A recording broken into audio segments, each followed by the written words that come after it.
of my lead journey has been about understanding my tendency of perfectionism and the influence that that has on my leadership.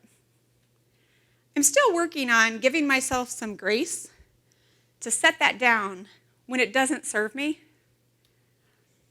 But I'm also working on and learning that I need to have some gratitude for when striving to be perfect does serve me,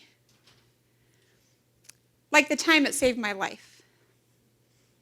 When I was 16 years old, my girlfriends gave me a Kings Island season's pass for my birthday. So naturally, a few days later, 3 of us jumped into Becky's truck and we headed off to Cincinnati for a fantastic day. On the way home, 3 chatty, energetic teenagers missed their exit, and we were very late getting home. Luckily, we had a modern cell phone in the car, and Becky's mom could call to check on us. What actually happened is that it distracted us, and we drove off the left side of the highway and down the median of I-75 at 65 miles an hour. But that's not the worst part. Panicked, Becky tried to pull the car back onto the highway, causing it to roll onto its roof. At this point, my eyes were closed. But I can tell you that a Ford Bronco sounds exactly like an aluminum can being crushed. And that warm, comforting sensation, I would later learn that that was my own blood washing my face.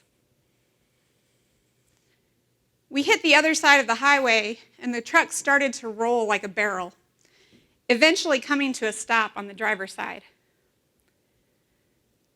After all of that turbulence, it was very still and quiet.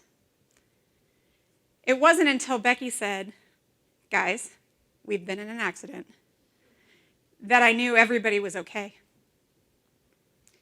We escaped with some scratches and some bruises and a broken wrist. But the worst injury was that Becky was unable to drive on the highway for more than 2 years. Now, what I didn't tell you is that early that morning when I'd first gotten into the truck, my seatbelt had fallen into the back of the seat, and I was challenged to get it out. I nearly didn't wear it. But my perfectionism kicked in. My rule follower in me made me take that moment and fix that seatbelt.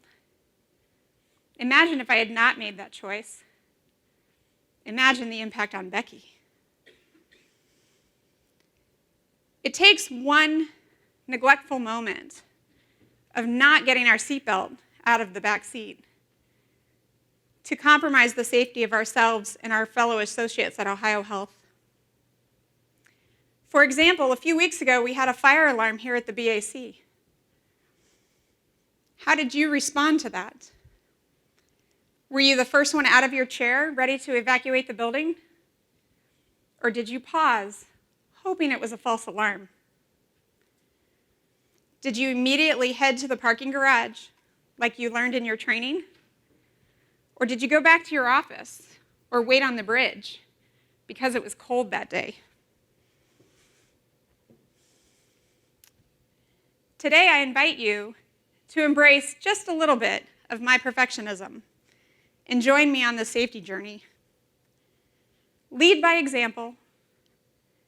Address unsafe behaviors. Create a culture where people can raise their concerns and admit their mistakes. And of course, please always wear your seatbelt. Thank you.